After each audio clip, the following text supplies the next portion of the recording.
Senhoras e senhores, bom dia. Quinto Fórum de Educação Física Escolar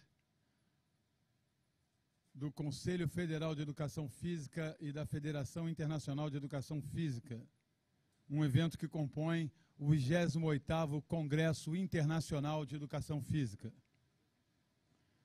Certos que nossos esforços serão iluminados pelo nosso Pai Celestial, pedimos a todos que, nesse momento, desliguem o celular ou coloquem no módulo silencioso, preparando para mais um dia, na verdade, o último dia dessa nossa missão, que inicia mais um ciclo de trabalho, na esperança de que a educação física escolar seja reconhecida pelo valor que tem para a sociedade, na certeza de que somente com profissionais de educação física a disciplina na escola pode ser levada a efeito e a contento para as suas missões, para os seus comprometimentos.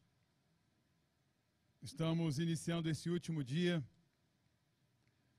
com a mesa temática de debate 3, a inserção da educação física no Plano Nacional de Educação, perspectiva do MEC e perspectiva do CONFEF.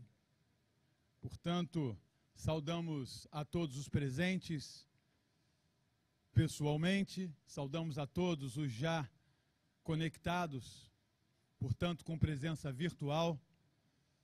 É um engrandecimento desse evento ter inaugurado esse ano o procedimento de participação virtual, uma ferramenta que não pode mais ser deixada de lado, que democratiza e amplia a participação nos nossos eventos. Então, aproveitamos para lembrar aos colegas que estão pela internet que já durante as palestras nós aguardamos as perguntas. Então, poderão enviar, as perguntas serão impressas, teremos sempre um bloco inicial com as 3 primeiras perguntas presenciais e com as 3 primeiras perguntas virtuais. Se o tempo permitir, ampliaremos isso. Caso não permita, as perguntas pela internet serão posteriormente respondidas pelos palestrantes e as perguntas presenciais terão oportunidade nos debates, nos grupos que se dividirão em seguida, de serem respondidas. Hoje nós teremos a filmagem em tempo real de um dos grupos e o áudio ficará aberto em um desses grupos, para que aqueles que estão no contato virtual possam acompanhar a discussão, já que os grupos se dividem, mas a discussão é no mesmo tema, com o mesmo assunto em cada um dos grupos. A divisão é apenas para facilitar a quantidade de discussões. Portanto, em um desses grupos, teremos a ação da presença virtual e a possibilidade de envio também durante os debates no grupo. Então, qualquer indicativo, qualquer necessidade de falar algo para o grupo, quem estiver conectado poderá mandar da mesma forma como as perguntas. Só coloque, por favor, assunto para o grupo no cabeçalho ou pergunta para os debatedores, sempre se identificando seu nome, a cidade de origem e, se possível, a profissão que exerce, caso não seja profissional de educação física. Nesse momento, nós vamos compor a nossa mesa com a anfitriã de hoje. Ela que é membro da Comissão de Educação Física Escolar do Distrito Federal. Conselheira Jane? Ok, perdão. Ela que é também conselheira federal de Educação Física do estado de Santa Catarina, a conselheira Elizabeth Laurindo. Por favor, para a mesa.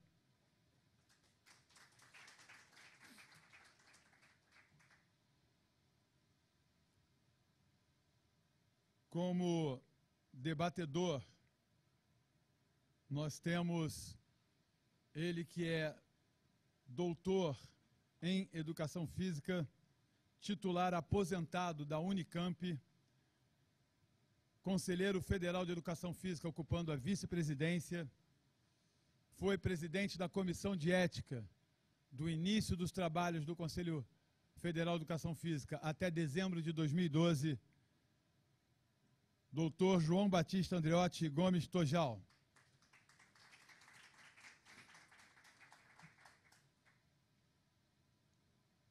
Como representante do Ministério da Educação, atendendo pedidos especiais e com o compromisso de trazer o máximo de informações, mas especialmente de ouvir bastante esse público, dentro da certeza, segundo ele, de que o Ministério da Educação quer ser parceiro nessa meta do Conselho Federal de Educação Física em melhorar a educação no Brasil e, através desse procedimento, receber as necessidades da educação física e já com uma posição do secretário executivo do Ministério de que não medirão esforços para atender as demandas aqui levantadas, eu quero convidar para a nossa mesa ele que tem o cargo de especialista em gestão de políticas públicas no Ministério da Educação, senhor Túlio Dantas. Recebam com uma salva de palmas calorosa, por favor.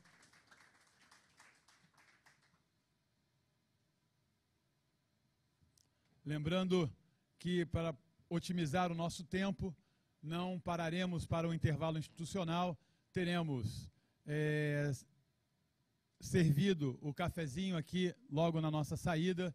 Também em casa eu peço aos que estão na internet que já deixem preparado aí um lanchinho, uma coisa para poder acompanhar sem interromper, e também banheiro, saiam, retornem. Dessa forma nós vamos conseguir otimizar o tempo. O pedido é que hoje, no debate, nos grupos, se nós pudermos reduzir um pouquinho para que, ao final, possamos convidar todos os palestrantes dos 3 dias para a mesa, para nos brindar com um debate maior entre a plateia presente, a virtual e todos os palestrantes em uma só mesa no final. Também quando acontecerá a apresentação do resumo do que foi discutido nos grupos, ok? Passo a palavra à nossa coordenadora, Elizabeth Laurindo. Bom dia a todos. Eu quero reafirmar a importância desse nosso encontro, né? Hoje, finalizando com esse tema tão importante, dizer da alegria de a gente discutir e compartilhar desse momento, né? Para nós, marcando um novo início, vamos dizer assim. Então, logo de pronto, eu quero passar a palavra ao Túlio para que faça a sua explanação e logo em seguida ao professor Tojal para agilizar aqui o nosso procedimento.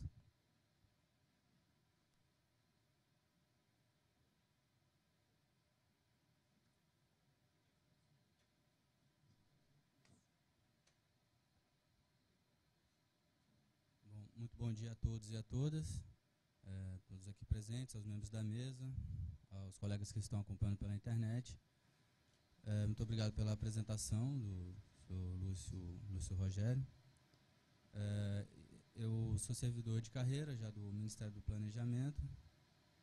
Fiquei 2 anos em exercício no Ministério do Esporte e lá eu me capacitei na parte de políticas públicas e esporte e lazer. E há 1 ano e meio eu estou em exercício na Secretaria de Educação Superior do MEC. Fui inicialmente com a missão de estruturar uma proposta para uma política pública de esporte universitário, mas eu acabo atuando também em todas as áreas onde tem intersecção com a área de esporte e lazer, com programas intersetoriais com o Ministério do Esporte, com a própria Autoridade Pública Olímpica e governos estaduais.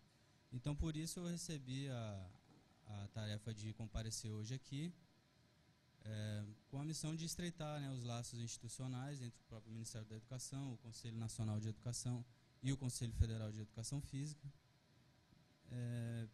para seguir uma diretriz que tem sido muito forte nessas últimas gestões do governo federal, que é de não mais impor suas políticas públicas, né?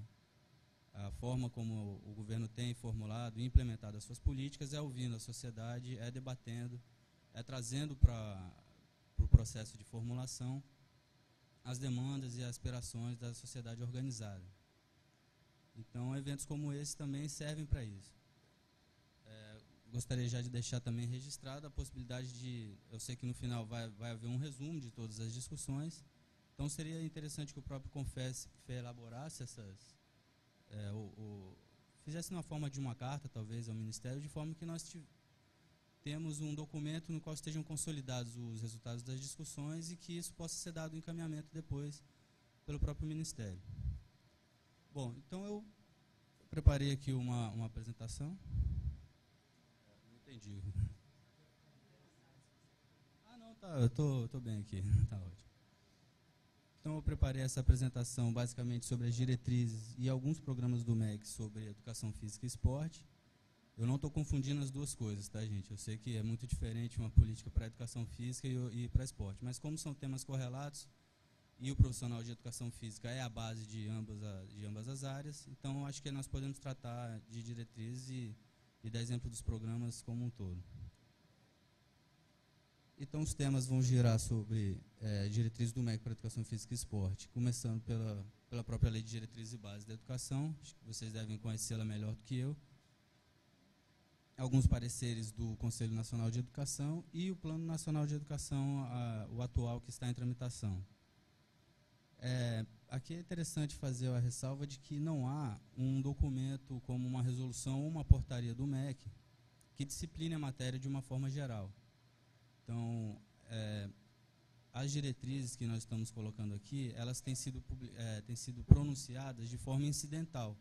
Foram algumas consultas de entidades de classe ou de prefeituras e estados que chegaram ao Conselho Nacional de Educação e o Conselho se pronunciou na forma de pareceres, de forma que não houve ainda um processo como esse de construção dessas diretrizes, de ouvir os diversos lados das propostas e daí surgir uma diretriz, algo que possa orientar as políticas públicas do Ministério da Educação. Então, nós estamos no estágio ainda de construção dessas políticas, né? Um parecer, lógico que ele tem um certo efeito vinculante, mas não é a mesma coisa de uma resolução, não é a mesma coisa de uma portaria ministerial.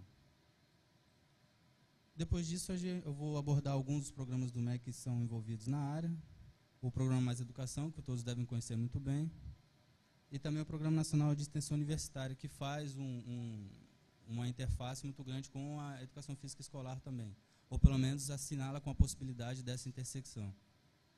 Claro que existem outros programas também que tocam no tema de educação física e esporte, mas também não acho que seria o caso de ficar aqui apresentando muitos programas, né? Então vamos lá. Começando pela LDB, né, que é uma lei de 1996, no seu artigo 26, que ele trata dos currículos para a educação básica. No parágrafo 3º, ele trata especificamente da educação física, que é integrada à proposta pedagógica da escola, é componente curricular obrigatório da educação básica, sendo sua prática facultativa ao aluno que cumprir essas exigências aqui. Então, ou seja, o aluno que estiver enquadrado nesses critérios, ele tem a prática facultativa, né? Vocês devem saber isso muito melhor do que eu.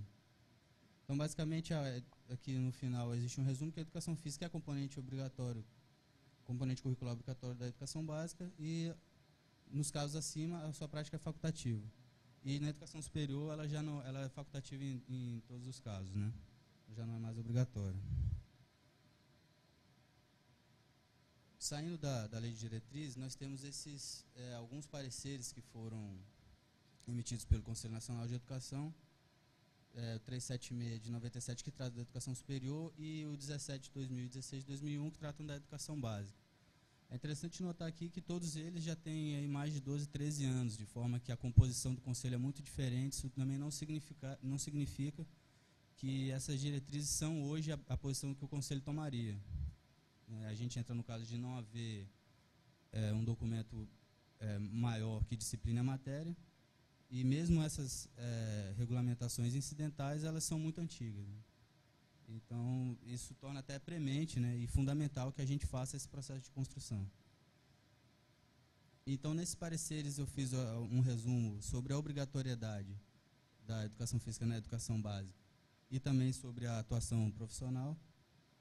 E basicamente, a obrigatoriedade da educação física como componente curricular não significa que ela tenha que ser oferecida como uma disciplina específica, né? De acordo com o projeto pedagógico da escola, ela vai ter autonomia para talvez oferecer a educação física como um componente dentro de um outro formato. Sendo que nos anos iniciais do ensino fundamental ou da educação infantil, o Conselho entende que a legislação permite a atuação de profissionais com formação multidisciplinar. Eles fazem a analogia com as demais áreas, de forma que o ensino de matemática não é feito por matemático nesses anos. O ensino de de física não é feito por física e tal. Então, por analogia, o conselho entende, ou entendeu nesse caso, de que a educação física poderia ser ministrada por profissionais com formação multidisciplinar, com formação normal.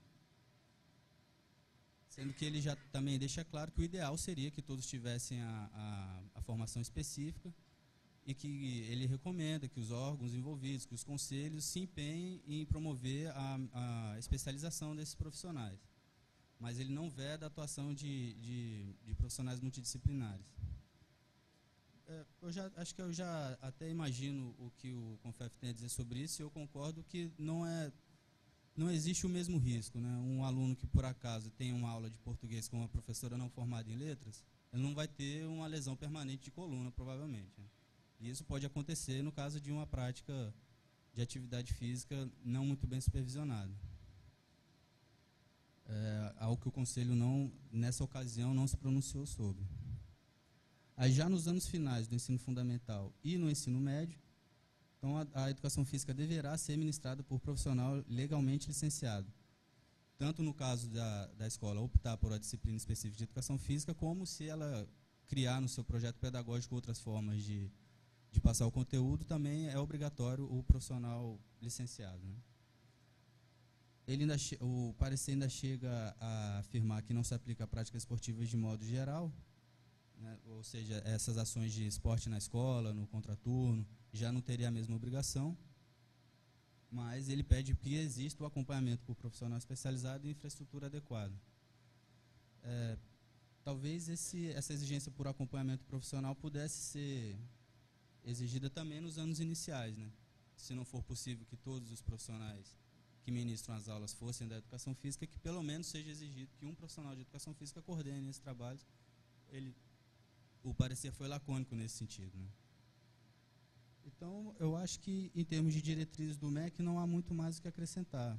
A gente fez um trabalho junto com a Secretaria Executiva, com a Secretaria de Educação Básica também, e não se encontrou alguns outros documentos que pudessem dar uma posição mais estruturada do Ministério. Então, acho que o momento é de construção mesmo, né? Claro que a gente ainda tem o Plano Nacional de Educação, que o último ele terminou em 2010, a sua vigência. Houve lá um cumprimento parcial das metas. E o novo Plano Nacional de Educação ele ainda está em tramitação em forma de um projeto de lei. Ele está indo e voltando já há vários anos. E a gente não tem ainda, ele está agora no Senado Federal.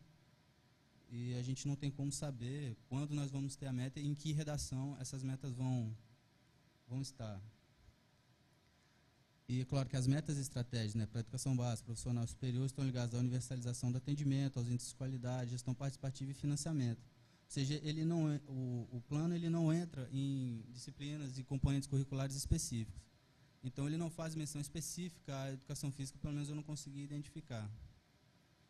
É claro que eu acho que essa meta número 6, de oferecer educação em tempo integral em 50% das escolas de educação básica, vai ter um impacto muito grande dentro da área, e, portanto, uma demanda muito grande por profissionais de educação física também.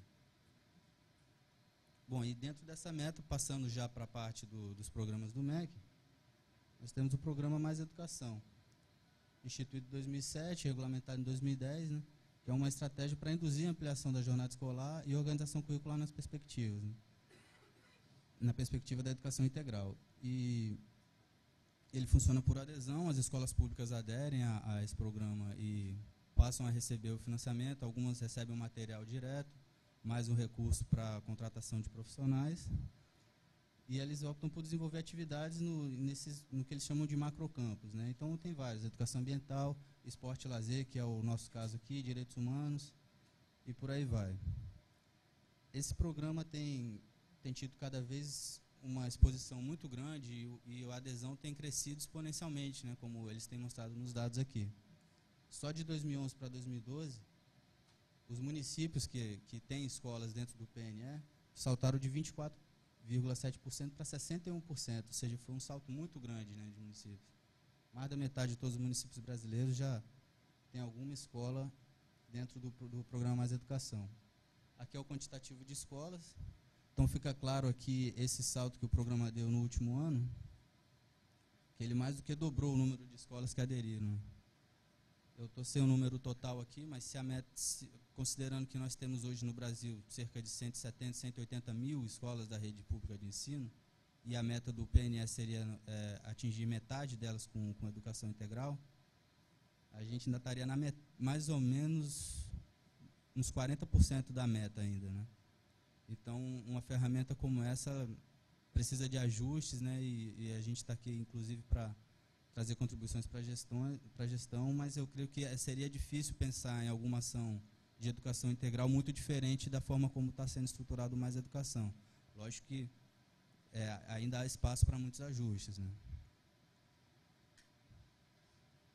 Isso aqui é o quantitativo de estudantes, né, beneficiados com educação integral, e a gente também mais do que dobrou de 2001 para 2012, de 2011 para 2012.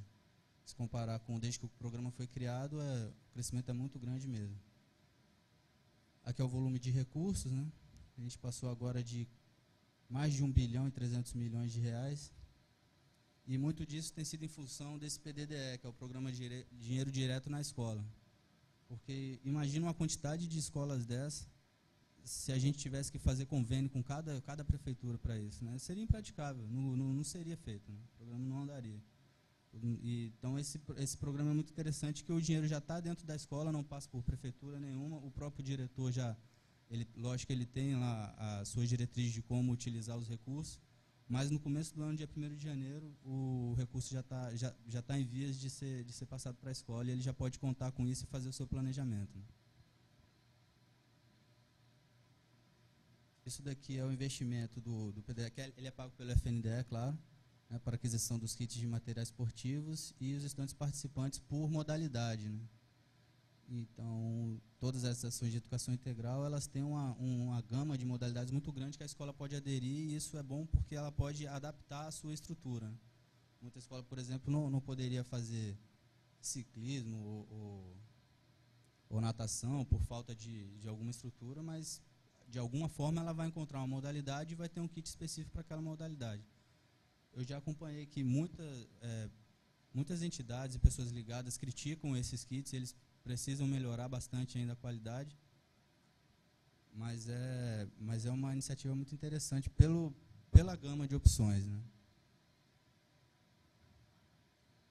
A lista é muito grande. Inclusive, aqui eles podem aderir ao programa Segundo Tempo, né? Dentro do programa Mais Educação, além das modalidades ali que eles recebem o kit, ele pode aderir a oferecer a educação integral nos moldes do programa Segundo Tempo em parceria com o Ministério do Esporte, que aí é uma carga horária maior. Aí eu acho que, com certeza, o monitor, quem está oferecendo a prática, é profissional da educação física, ele tem umas diretrizes específicas pelo fato de ser do programa Segundo Tempo. Aqui o total não saiu o número de escolas, né? Mas muitas escolas, acho que cerca de 80% das escolas que aderem ao Mais Educação aderem ao Macrocampo Esporte e Lazer também. Então, os recursos já, só no Macrocampo de Esporte e Lazer, já passam de 114 milhões e mais de 6 milhões aí de estudantes beneficiados, né? Isso aqui é o total de investimento em esporte e lazer de 2008 a 2011 e é um dos macrocampos mais requisitados dentro do programa, né? Tanto que ele acompanha o crescimento do orçamento total do programa, tem sido acompanhado pelo crescimento do orçamento específico para o macrocampo de esporte e lazer. Bom, além do programa Mais Educação, achei interessante a gente abordar um pouco do Programa Nacional de Extensão Universitária, que procura apoiar as instituições públicas de ensino superior no desenvolvimento de programas ou projetos de extensão que contribuam para a implementação de políticas públicas. Ele é implementado em forma de editais anuais, e hoje a gente já tem mais de 15 ministérios parceiros, ou seja, o PROEST é praticamente um novo programa de governo, de praticamente políticas públicas de todas as áreas, elas têm a possibilidade de ser implementadas via extensão universitária. E a partir desse ano, de 2013, vão ser implementadas já políticas da linha temática 13, que é de esporte e lazer. Ela não existia antes, nos editais anteriores, e foi incluída nesse último edital, e as propostas vão começar a ser executadas agora. Essa lâmina ficou muito ruim, porque eu acho que não dá para ler, mas aqui é como está a redação do último edital. nessa linha temática. Ela tem 5 subtemas, eu vou ler aqui rapidamente só os títulos. O primeiro seria esporte e lazer, que seria oferta de esporte e lazer para diversas populações, escola pública, populações idosas e tal. Dá para ler, né? A segunda é de esporte paralímpico. Na verdade, a gente faz essa redação junto com o Ministério do Esporte, né? Mas a gente foi muito criticado porque, na verdade, não deveria ser esporte paralímpico, deveria ser para esporte ou algo do tipo. A gente não deveria ter usado a palavra remeter ao olímpico, né? A gente poderia, inclusive, encontrar algumas dificuldades em termos de direitos autorais e tal. Mas, enfim, foi publicado dessa forma, não dá para mudar. Próximo ano a gente vai mudar. Além disso, o desenvolvimento de tecnologia de esporte e lazer. O número 4 é jovens atletas, seria pesquisação para detecção de jovens talentos, né, em programas de esporte. E o último, gestão de políticas públicas de esporte e lazer, sendo que tem as linhas A e B. Na linha B seria formação e aprimoramento de gestores profissionais de educação física do esporte. Eu já acompanhei algumas discussões e eu acho que na parte de gestão e tudo mais, eu acho que ainda falta uma estruturação maior em termos de curso, né, para o profissional de educação física. Uma vez eu participei de uma conferência sobre o segundo tempo e muitos deles reclamavam que eles não chegavam nem a coordenador de núcleo, porque faltava ainda essa formação extra na parte de gestão, né? Então nós incluímos isso no edital, mas infelizmente as propostas se concentraram todas no primeiro, praticamente todas no primeiro subtema, né? O PROEST funciona da seguinte forma: é definido o orçamento total para o PROEST e quanto mais uma linha temática recebe proposta, maior vai ser o orçamento destinado a ela.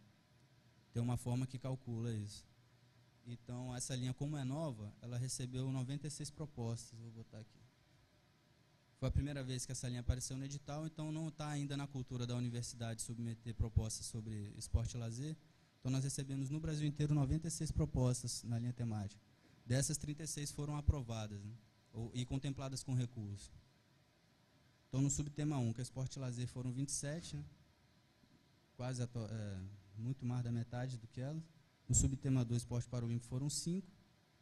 Subtema 3, tecnologia de esporte e lazer, foram uma só. Detecção de jovens atletas foram 2. E na gestão de políticas públicas de esporte e lazer foi apenas uma, que oferece um curso, se eu não me engano, é da Estadual de Santa Catarina. Contando todas as propostas e tendo em vista que o financiamento anual é de R$150 mil para um programa e de R$100 mil para um projeto, nós passamos um pouco mais de 3 milhões para esporte e lazer. Isso tem potencial para crescer e eu creio que a atuação do CONFEF seria de induzir as universidades que submetam umas propostas, né? Elas podem submeter até 2 propostas de projeto e 2 de programa por linha temática. E muitas não ofereceram nenhuma proposta nessa linha, né? Então, a questão de cultura, de indução, para que mais recursos possam ir nessa área, né? Bom, esse é o fim da minha apresentação. E, claro que eu não usei, né, toda a meia hora que eu tinha para fazer essa palestra. Creio que a gente pode usar para mais discussões ou mais perguntas ou na discussão dos grupos, né? Muito obrigado a todos.